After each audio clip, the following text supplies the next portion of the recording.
Well, hello, boys and girls, and welcome back to Library at Home with Mr. S. I hope everyone had a great weekend, and I hope everyone is staying safe in their houses and keeping your hands washed and being helpful around the house. Last week, during Mouse Week, which was a lot of fun, we started to read The Mouse and the Motorcycle, and we got all the way up to Chapter 7. Let me see if I remember what happens in this story. There's a family and a little boy named Keith, and they go on vacation. They're driving across the country, and they stop at a motel, and the mom does not really like the motel because she thinks it's a little bit dirty, and she thinks there might be mice there. And she's absolutely right, because there is a mouse. There's a little mouse named Ralph, and Ralph finds the boy's toy motorcycle and discovers he can make it run. So he has these great adventures in the hallway, and he and the little boy become friends. Now, when we left off, I believe the boy was out for the day, and Ralph was up during the day, which is unusual for mice, and the maid was beginning to clean the room and about to use a vacuum cleaner. So we're going to pick up on Chapter 7, and Chapter 7 is called The Vacuum Cleaner. From his position under the bed, Ralph watched the tank of the vacuum cleaner being dragged in from the hall and listened to the clash and clang of the attachments as the maid connected a long metal tube to the nozzle at the end of the hose and fashioned a carpet cleaning part to the end of the tube. He heard her humming to herself as she plugged in the deadly machine and began to work it back and forth across the carpet. "It's nice she's so happy," thought Ralph bitterly as he watched the hungry machine devour dust and lint that lay in its path. The maid's feet in white sneakers moved across the room until, without bothering to bend down to see where she was cleaning, she shoved the attachment under the bed. It slid closer and closer to Ralph. To be on the safe side, he pushed the motorcycle farther from the reach of the machine, but he dared not take his eyes off the attachment for even an instant. He shuddered as he watched it gobble up a dust mouse, but even as he shuddered, he was fascinated by the power of the motor. The maid began to sing, "I'll give you to a paper of pins, for that's the way my love begins." The attachment fell off the end of the long tube, but the maids, whose thoughts were elsewhere, did not even notice. Now Ralph could feel the machine suck in its breath, and knew he was in danger of being inhaled along with the dust mice.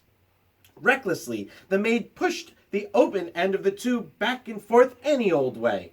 There was no guessing which way it would go next. Ralph had to run with the motorcycle to avoid that terrifying hole at the end of the tube. He ran to the right, he ran to the left, and still the maid pushed the tube around, unaware that the attachment had fallen off. Suddenly, the maid threw down the tube but did not turn off the motor. The tube landed with a bump and a bounce, and before Ralph realized what was happening, the awful machine had inhaled his tail, and he felt himself being pulled by suction across the carpet. "Help!" he could not help but squeaking, but no one heard him above the roar of the machine. He just managed to catch the rear wheel of the motorcycle as he was sucked along the carpet. He hung on with all his strength. The machine, which was strong enough to suck up a mouse, was not strong enough to suck up a mouse and a motorcycle. Ralph lay there on his stomach, hanging on for dear life and feeling his whiskers and fur swept back toward the machine. From his position on his stomach, Ralph could see the girl standing in front of the dresser. She was smiling at herself in the mirror and arranging her hair, dreaming no doubt of that busboy. Ralph despaired. There was no telling how long she would stand there in that silly way. With the vacuum cleaner motor making so much noise, the housekeeper was sure to think she was busy working. Ralph felt his paws beginning to slip. He did not know how much longer he could hold out against the machine. He had to think of something and think of it fast. With every bit of strength he had left in his body, he clung to the wheels of the motorcycle with his left paw while he moved his right paw up to the exhaust pipe. If he could just manage to pull himself along until he could get on the motorcycle. Bit by bit, hand over hand, Ralph dragged himself forward along the exhaust pipe. He knew he was making progress when he could see part of his tail once more. He reached back and yanked his tail out of the tube, only to have it sucked in again. Ralph was far, far from being out of danger. "I'll give you the keys to my heart," the maid sang to herself before the mirror, now pulling her hair behind her ears, now piling it on top of her head, oblivious to the desperate struggle under the bed. Once Ralph's paw slipped from the exhaust pipe, and he thought he was a goner until he caught the rear wheel in time to save himself. Slowly he moved forward until his entire tail was free. Things were easier when he could brace his hind foot against the spokes of the rear wheel. Slowly he rose, clinging to the machine, until he was able to grasp the hand grips and throw his leg over the seat. Ralph felt considerably safer sitting on the motorcycle, and very much pleased with himself for having outwitted the vacuum cleaner. He was quite sure by now that the maid would never bother to look under the bed.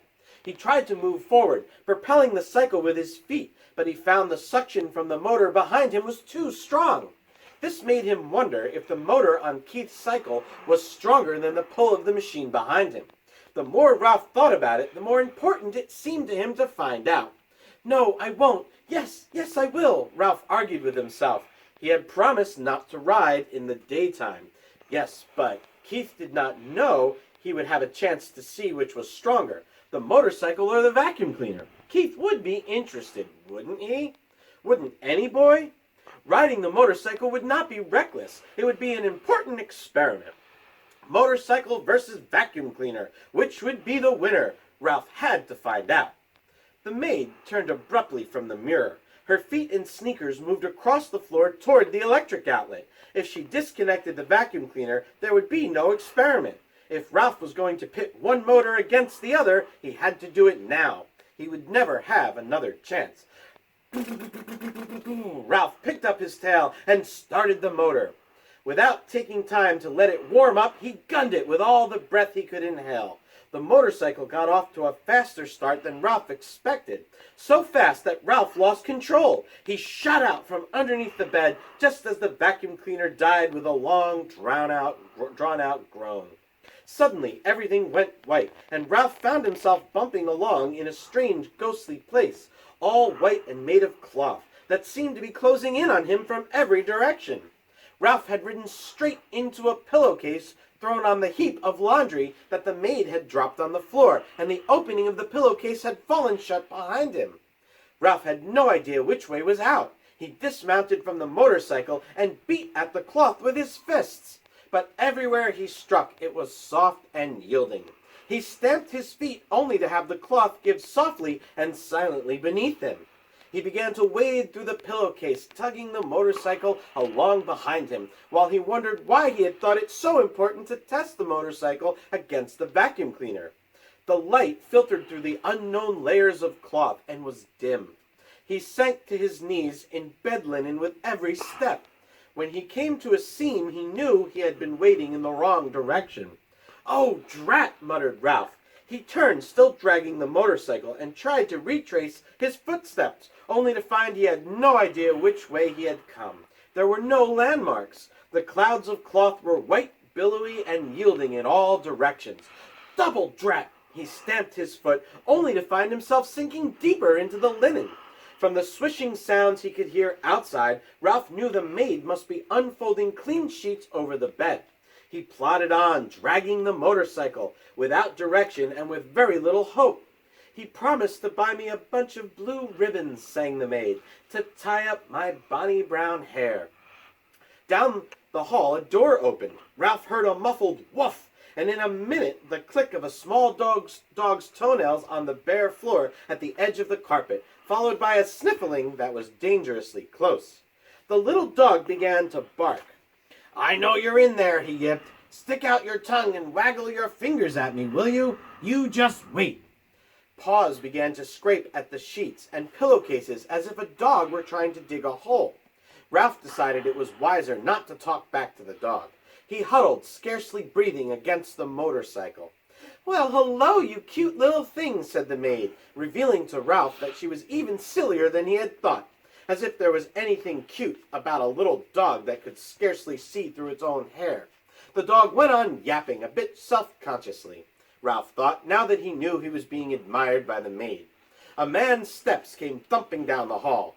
"Stop your racket, you pesky mutt," said the owner's voice, and Ralph knew when the barks suddenly came from above that the dog had been snatched up.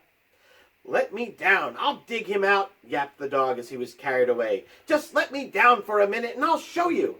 Suddenly, Ralph felt himself being tumbled about in the pillowcase. He did not even have to think what to do. He automatically grabbed for the motorcycle and held on with all his strength.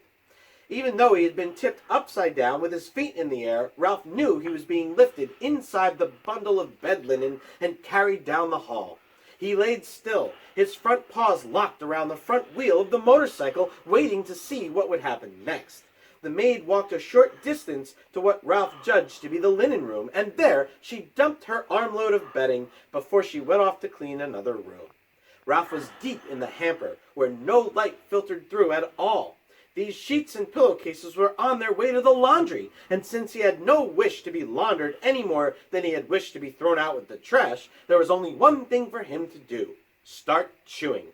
Ralph ripped into the pillowcases with his sharp teeth, and in no time had made a ragged hole which he crawled through. When he tried to pull the motorcycle after him, he discovered the hole was too small. He had to stop and chew it bigger before he could pull the machine along with him. Ralph chewed through another layer of cloth, and another as he worked his way upward, each time enlarging the hole for the motorcycle. His jaws began to ache, and still another layer of cloth lay ahead, this time a damp bath towel which would make soft chewing. Ralph was forced to make a decision. Did he want to save his life, or did he want to be carried off to the laundry with the motorcycle? There was only one answer. He wanted to save his life. He must abandon the motorcycle. With aching jaws, Ralph chewed onward and upward, moving faster now that he was making mouse-sized holes instead of motorcycle-sized holes. The bath towel had left an unpleasant, furry taste in his mouth.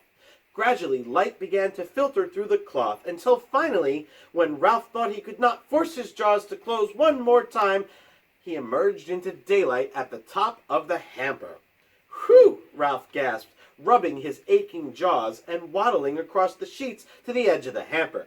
He leapt lightly onto the floor, and hugging the baseboard, scurried down the hall to room 215, where he flattened himself and squeezed under the door. Safe but exhausted, and filled with sadness at the loss of Keith's motorcycle, Ralph dragged himself off to the mouse hole to catch up on the sleep he should have had